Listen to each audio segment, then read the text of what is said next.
Happy to come from Mexico to come talk with all of you and share exactly what we're doing as you can see in the video.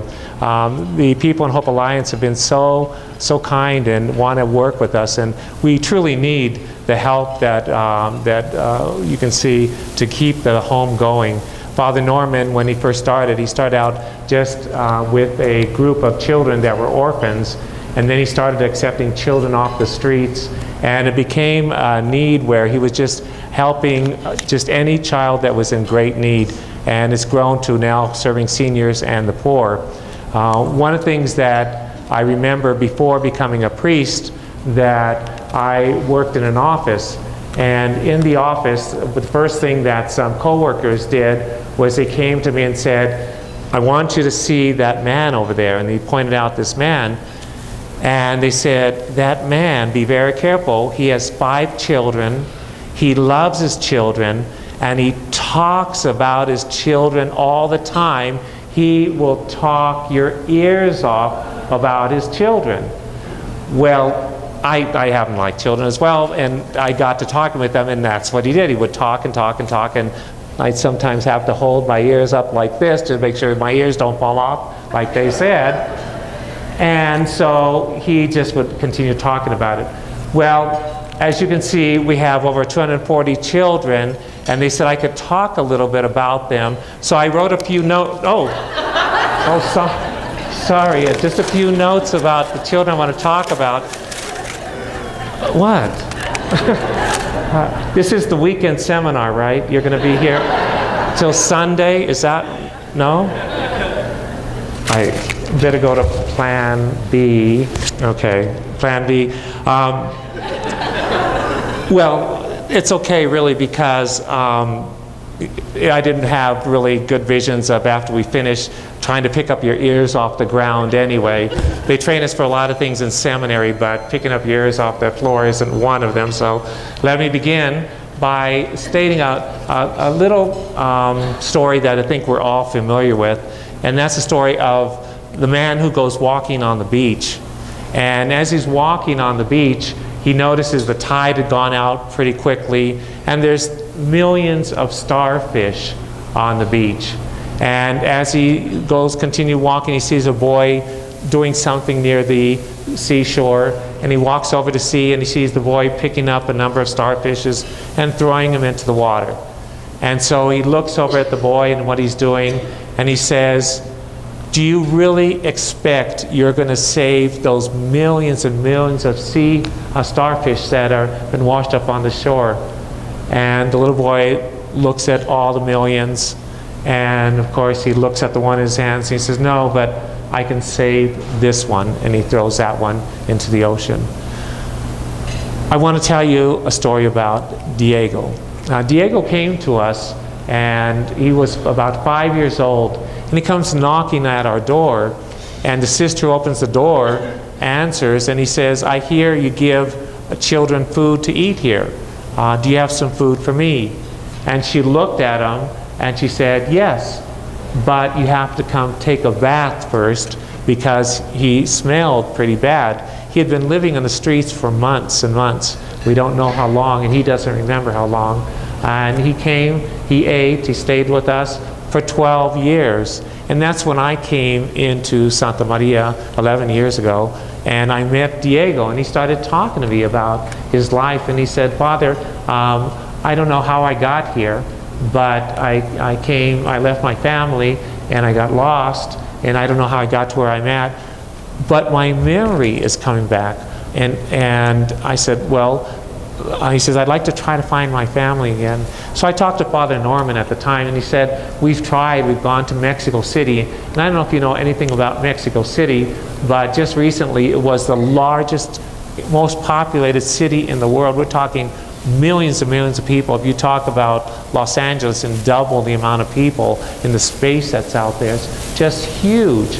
And so Father Norman says, "You want to go try again?" We've gone to the police, we've gone everywhere we can to try to find his home. And so I said, "I'll try." And I took Diego, and we went to first the Basilica of Our Lady of Guadalupe then, and we entered just as Mass was in process. And we asked Our Lady for help in finding it. And right then and there, I knew somehow that we'd find his mother and his family. So what happened is that we took a taxi cab, and we said, we're looking for a school with a fountain in front of it. And the taxi said, well, it just so happens my brother's saying school and it has a fountain in it, I can take you there. And it was about 20, 25 blocks away. And then we were walking around there and said, well, we're looking for a plaza that has fruit trees on it. And we asked people, and they said, well, no, there's none. Until we asked a senior, and he says, oh, there is one over here, but all the fruit trees have died, but you can go there. And the boy, when we got there, he was already 17, he says, I think I played in this plaza. And he said, I think my house is around here somewhere. So we're knocking on doors. Do you remember a boy that was lost 12 years ago? And people are saying no, until one day he says, I remember that, and it was a house in that corner. And we walked over, he says, I think this is my house, but I don't remember. It's 12 years ago. So we knocked on the door, and I asked the young lady who answered, I said, was there a boy that was lost from this house 12 years ago? She said, there was, but I wasn't living here at the time, but I know the woman who does live here, who lived here before, and I know where she lives now, and I can take you to her. And so she does that favor to us, and we go find this new location, and I knock on the door, and immediately I see the facial resemblance between the two. And so I said to her, all I said was, this is your son, Diego. The woman screams, and she says, I've never given up, I've never given up. And she grabs the child, it still touches me today. She grabs the child and she says, I knew you were lost, but I have never given up. And she's crying and she's crying, and she has to force her eyes open just to see the kid because she's crying so much. And later on, after talking with her, she said what happened was that one of the neighbor boys decided he was going to run away from home, and he asked the little boy Diego, do you want to go with me? Well, he was 5 or 6 years old at the time. He says, sure, I'll go with you. They got separated. The other boy came home, and Diego was lost. Diego was lost. And so just an aside story to this, how this all happened and how it happened. The woman said Diego's grandmother, her mother, was dying, and she said to her mother, you know, you've been a good woman all your life, to her mother. And she said, the priest came and gave you the blessing. You're going straight to heaven. When you get to heaven, send my son home. And it was about that time I asked her, when was that time? Is when Diego started saying, you know, Father, my memory's coming back. If it wasn't for Santa Maria, Diego more than likely would be dead, or he'd become an alcoholic or a drug addict or selling drugs, one or the other. Most children that live in the streets work with drugs, or they die very early. And many of the children we have come from the streets. I remember another child that was brought to us, and he was living with his uncles and aunts because he didn't have, his family was not alive. They died in a car accident. But they brought him to us because they couldn't afford to keep him. And the first thing he said is, Father, I have a toothache. And I said, you do? We've got to take you to the dentist. And I asked him about it. He'd had the toothache for a year and a half. And he said he'd been crying himself to sleep for months because the family was too poor to get him to a dentist. These things in this day and age just should not be happening. We have a set of sisters that live with us, and their parents were killed. Their parents and an aunt were killed in a shootout between drug cartel and police. And they watched their parents get killed. And they took them to the government afterwards, again, because family members couldn't take them in. And they're living with us, and they go through tremendous traumas trying to overcome what they saw. And it's unfortunately, it's the girls that suffer the most, I think, in a society. The girls are the ones who go through the most trauma with various kinds of abuses, as we can all imagine. It's a very sad thing. But it's not just children. We have seniors, and I remember a pair of seniors that people said, please, Father, just go visit those seniors. And I went to visit, and it happened right after a rainstorm that we had. And I remember knocking on their door, and their home is like a few steps lower than the street level. And when I went there, I could hear us, "Come in." And so I tried opening the door, and it seemed like it was locked. And they said, "Come in." So I tried pushing, and it was just one of those doors that was jammed. And when I opened it, and I saw these two seniors, about 72, 73 years old, and they were sitting up on their chairs with their legs tucked under them because they had water on their floor that did not drain out. And they stayed like that, living like that, they said, for days whenever it rains, because the water, and they were so poor, they had nothing in there. And the water was freezing them because they both had arthritis, and it was probably from living under those conditions that they couldn't walk too well. And I know it was freezing cold because I was one of them that had to go in, actually carry them out of their home to live with us. But all these are, in reality, these are stories of hope. These are the fish that were thrown back, that were given another chance because they were able to come live with us, that we can help them to live a better life. I remember there's a woman who came to us. She was 76 years old, and she lived almost 30 years with us. Her name is Alma.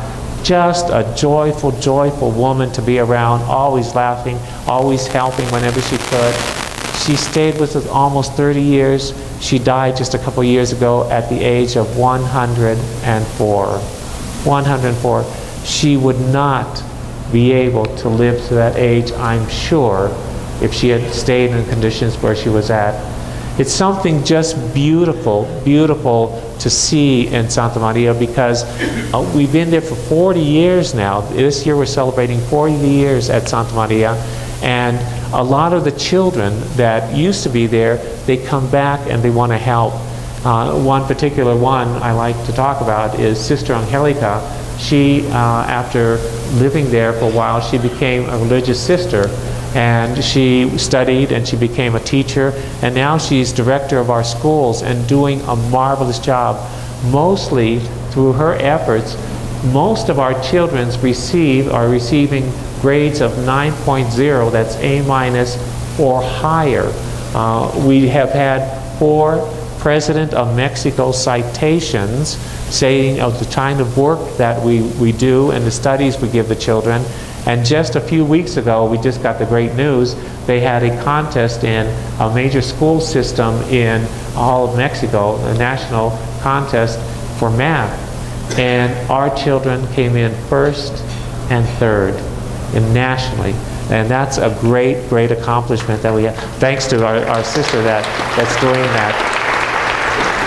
We have other children that come back after they go out in the world and they live their lives a while. Another young man by the name of Adrian, and he has 3 cyber cafes, and he helps give work to some of our children, and he comes and helps with our computers, and we always need help with computers.